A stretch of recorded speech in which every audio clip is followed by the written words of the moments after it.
ঢাকা সহ দেশের বেশিরভাগ এলাকায় ট্রাফিক নিয়ন্ত্রণের দায়িত্ব থেকে সরে গেছে শিক্ষার্থীরা। তবে কোথাও কোথাও এখনো ট্রাফিকের দায়িত্ব পালন করছে ছাত্রছাত্রীরা। এ বিষয়ে আরো জানাতে আমাদের সঙ্গে সরাসরি যোগ দিচ্ছেন সাভার প্রতিনিধি আকলাকুর রহমান আকাশ। আকাশ, সাভারে ট্রাফিক নিয়ন্ত্রণের দায়িত্বে কি শিক্ষার্থীরা এখনো আছে? হ্যাঁ, ধন্যবাদ।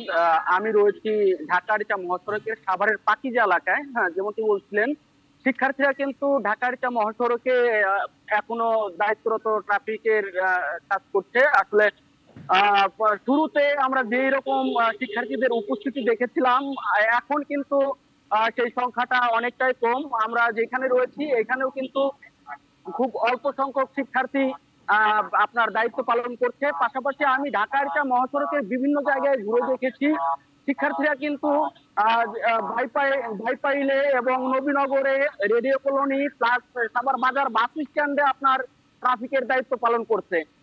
আমরা যদি বলি ট্রাফিক পুলিশের উপস্থিতি কিন্তু আগের মতো নেই, কিন্তু এই মহাসড়কে যানবাহন আগের তুলনায় অনেক বেড়েছে। শিক্ষার্থীরা কিন্তু খুব শৃঙ্খলার মধ্য থেকেই এই ট্রাফিকের নিয়ন্ত্রণটা করছে।